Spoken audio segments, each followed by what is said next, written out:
So my name is Alicia. I live with my husband in Western New York. I have 3 cats, Benjamin, Peter, and Garfield. I read over 100 books last year, and I'm hoping to do the same thing this year, so I hope you will follow on with me on my journey. Please subscribe to my channel and follow me on Fable. I am putting the link down in the description. This first video is about what I hope to read in January on both my Kindle and physical books. My first Kindle hopeful for the month of January is the City of Brass trilogy by S.A. Chakraborty. I don't think I'm saying that correctly. It is a fantasy trilogy that I've heard great things about, and I hope to get through all of them this month. I did start the first one, so depending on how that goes, depends if I continue to read them on my Kindle, and if I decide that I want to read them on physical books, I will not complete this part of my TBR, because books cost money and it takes me time to be able to buy them with all the books series that I'm currently in the middle of. Also on my Kindle hopeful list is the third book, as well as all the rest of the books in the Murderbot series by Martha Wells. These books are really, really short, and they're really good sci-fi, and I really have enjoyed the first 2. And they are very nice, little quick reads in between some of my bigger books, and I just really enjoyed them, and I want to keep on with the series. Now for my physical TBR, the first book I want to read is A Day, a Fallen Night by Samantha Shannon. This is the prequel to the Priory of the Orange Tree, and I am very excited to tackle this monstrosity. I'm going to read you the back. Tunuva Melim is a sister of the Priory. For 50 years she is trained to slay worms, but none have appeared since the Nameless One and the younger generation is starting to question the Priory's purpose. To the north, in the Queendom of Innis, Sabran the Ambitious has married the new king of Hroth, narrowly saving both realms from ruin. Their daughter Glorian trails in their shadow exactly where she wants to be. The dragons of the east have slept for centuries. Duami has spent her life in a Sikanese mountain temple trying to wake the gods from their long slumber. Now someone from her mother's past is coming to upend her fate. When the Dreadmount erupts, bringing it with an age of terror and violence, these women must find the strength to protect humankind from a devastating threat. The nice part about this book, I've heard, is that you don't have to read The Priory of the Orange Tree to read this book, and vice versa. So Priory of the Orange Tree is really a standalone, but this book is kind of like a prequel to that, but again, you can read them separate. I am also hoping to read Time and Sprath by James S.A. Corey. This is the 8th book in the Expanse series that's on sci-fi, and I read all the other 7. I really liked them. Sometimes I go through a reading slump with them because I don't even know why, because I do enjoy every single book in this series, but sometimes I just can't get into them. But I am going to finish this series. It is perfect for any type of sci-fi reader. I find that these books are sci-fi, but it's not technical, which is fantastic.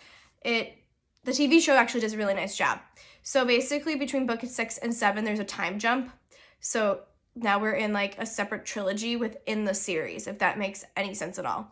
So I have the 9th book also that I got for Christmas. I'm going to get through this one this month.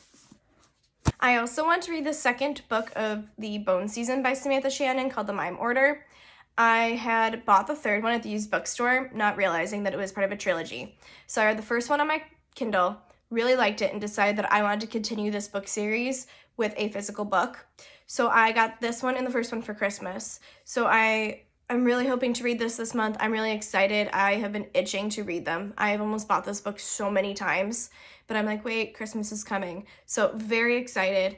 If you want to read The Bone Season, it's essentially we're in a world of people who have psychic abilities, and this girl gets found out by the government that she has them, and she gets shipped off to this island where there are these beings from another dimension or world that are controlling people. It's really good. Also on the TBR for January is Through the Dark. This is the 4th book in the Darkest Minds series by Alexandra Bracken. This book is a collection of stories, and I am in a book club, sci-fi readers and fantasy on Goodreads, and one of the challenges is there's 12 challenges, 2 under each category, and when you read a book, you earn your team a point. So this one falls onto an interconnected set of stories. Surprised I didn't hear about it before. I only heard about it because I've read other books by Alexandra Bracken, and I'm like, wow, that looks really good. So I'm very excited to read the stories collection. There's also another book that came out after the story ends, but I'm not sure if I want to read that because I haven't gotten the best reviews on that. So we'll see if I read the 5th book technically, but I am very, very excited for this one. Now we're going to talk about some notable books on my January TBR that if I get to, great. If not, they'll just wait for next month. We have Attack on Titan Volume 7. Again, another quick read. I like manga. This is a very good one. So if you are interested in trying to read manga, I would definitely recommend Attack on Titan. I also got the Six of Crows trilogy for Christmas, so this is on my list. Six of Crows is part of the Grishaverse. I read Shadow and Bone when I got them for Christmas last year, so really hoping that I get to continue and enjoy the rest of the series. I have book 2 of the Dorothy Must Die series by Danielle Page. This one is called The Wicked Will Rise. I have Snake Charm by Amelia Atwood Rhodes. This is the second book. The first book was Hawk Sun that I read in November. I read it this year, so very excited. I found These Violent Delights at Ollie's for $2.99, and it sounded interesting, so I picked it up. Not really sure what this one is about right now. I'm going to read the inside for you. The year is 1926, and Shanghai hums to the tune of debauchery. A blood feud between two gangs runs the street red, numbing the city to its chaos. At the heart of it all is 18-year-old Juliet Kai, a former flapper girl who's returned to begin her duties, is the proud heir of the Scarlet Gang, a network of criminals far above the law. Their only rivals in power are the White Flowers, who have fought the Scarlets for generations, and beyond every move is their heir, Roma Montagav, who is Juliet's first love until he betrayed her. But when gangsters on both sides start clawing their own throats out, the people start to whisper of a contagion, a madness, of a monster in the shadows.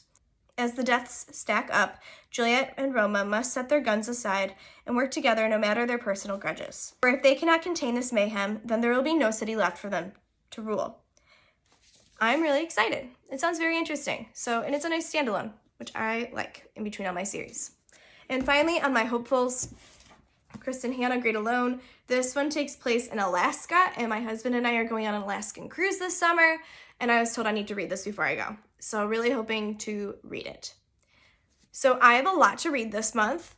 Please subscribe, follow me on Fable so you can keep up. I am hoping to read at least 100 books this year. So yeah, I'm super excited. Give me a follow.